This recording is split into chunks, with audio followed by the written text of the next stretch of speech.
Imagine turning on a machine today and knowing with absolute terrifying certainty that you can never, under any circumstances, turn it off for the next 20 years. No weekends off, no maintenance holidays, no emergency shutdowns.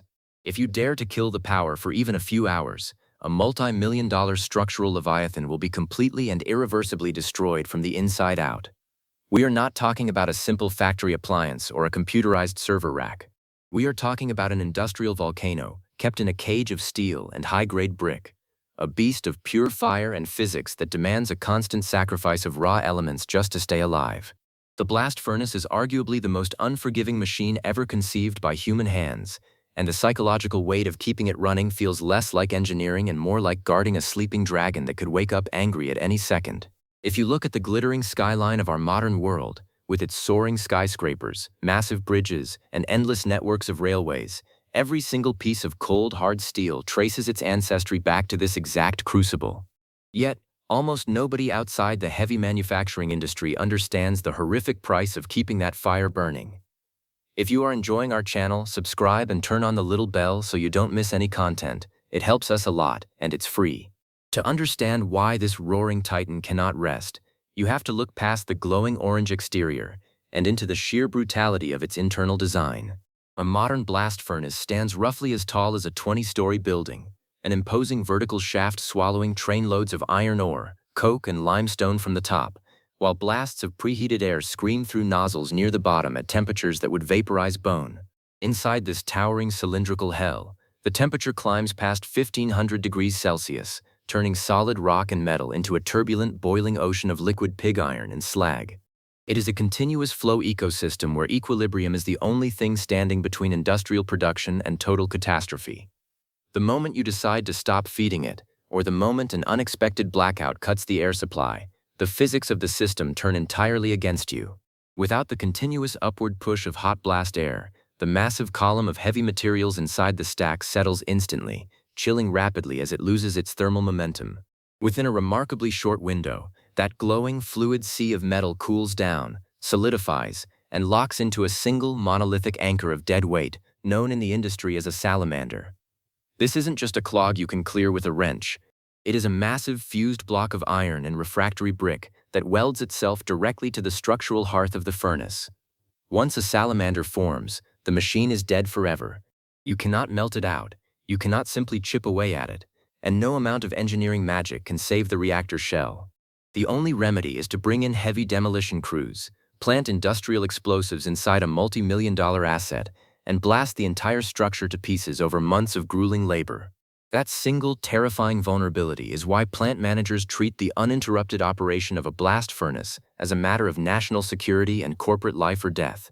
But keeping the beast alive for 2 decades requires a daily war against the very laws of thermodynamics, waged by workers who walk daily into an environment designed to kill them.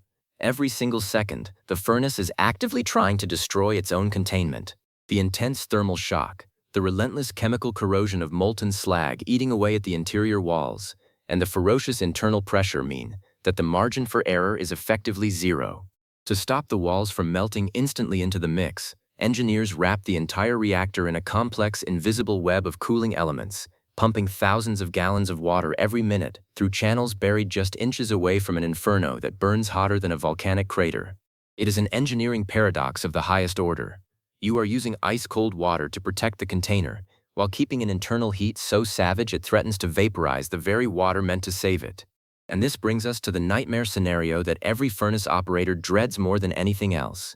If a single cooling pipe develops a hairline fracture, if corrosion eats through a copper stave, and just one drop of water manages to escape into that pool of liquid iron at 1500 degrees, the consequences are immediate and apocalyptic.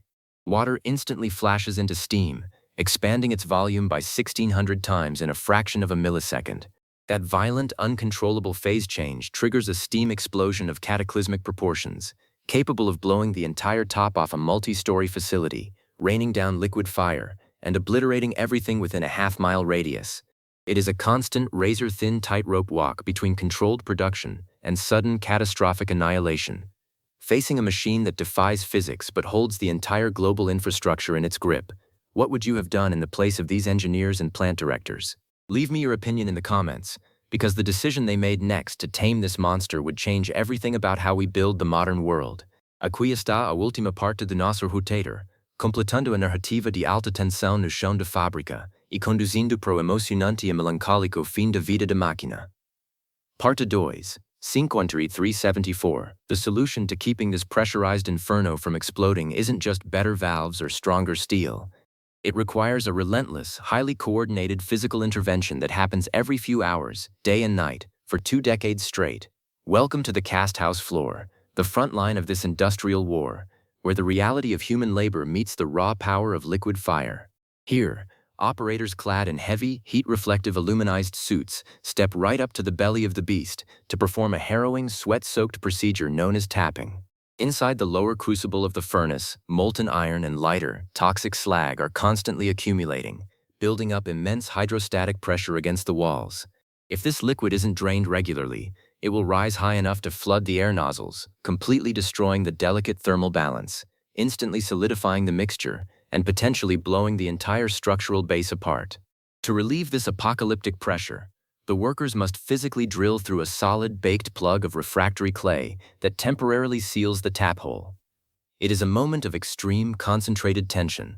As the mechanical drill finally breaks through the final layer of clay, a blinding, roaring river of liquid iron violently erupts from the heart of the furnace. It gushes out, flowing down specialized sand-lined trenches built directly into the floor.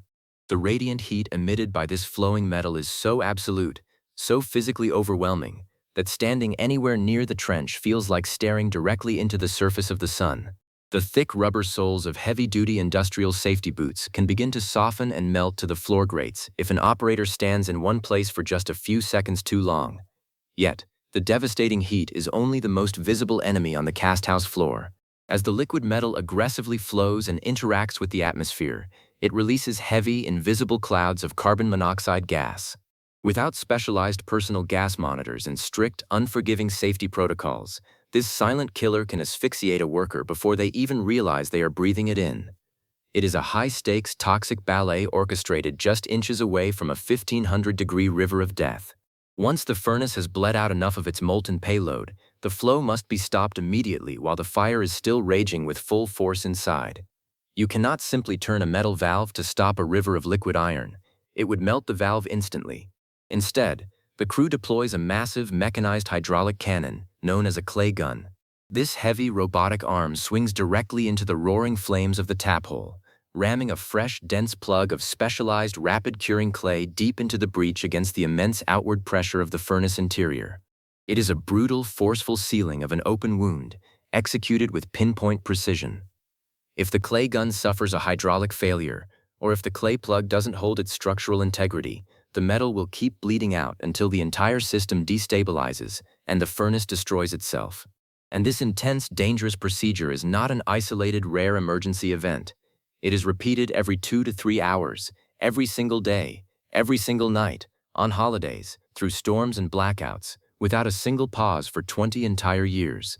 But even the most formidable dragons have an expiration date. No matter how much freezing water is pumped through the cooling staves, no matter how perfectly the internal chemistry is balanced by metallurgists, the relentless physical abrasion and chemical assault of molten iron slowly, inevitably devour the furnace from the inside out. The inner lining of high-grade refractory bricks is meticulously calculated and engineered to last around 2 decades. But day by day, millimeter by microscopic millimeter, the fire eats its own cage. Eventually, the structural integrity of the refractory lining reaches its absolute critical limit.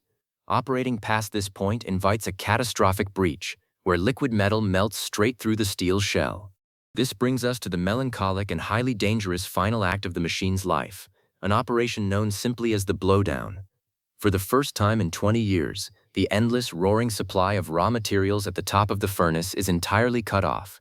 The furnace is allowed to burn through its remaining massive internal burden, consuming the last of its fuel as the liquid iron level drops lower and lower. It is a tense, delicate, and highly volatile operation. As the solid material vanishes, the massive internal volume inside the towering stack becomes empty, dramatically increasing the risk of explosive, uncombusted gas mixtures igniting inside the chamber. Water is carefully, methodically injected through the top to cool the remaining superheated gases, and eventually, After days of careful depressurization, the mighty roaring blast of hot air is finally, permanently shut off. The beast takes its final breath. A profound, eerie silence falls over a massive industrial complex that hasn't known a single quiet moment in 2 decades. When the engineering crews finally cut the dead furnace open to inspect the internal damage, they find the interior completely hollowed out, the incredibly thick, indestructible refractory walls reduced to almost nothing, worn down to the bare metal shell. The machine literally gave its very body to contain the fire. It is a profound, almost poetic sacrifice of metal and human engineering. Every steel beam in the towering skyscrapers you walk past, every suspension cable holding up the colossal bridges you drive over, and the very chassis of the car you sit in, was born from this unrelenting, invisible 20-year war. The next time you look at a glowing city skyline, take a moment to remember the beast of fire that had to burn continuously, without a second of rest, and the hardened workers who danced with liquid iron just to make that skyline possible. If you ignore the sacrifice of the industrial world, you remain blind to the true cost of human progress.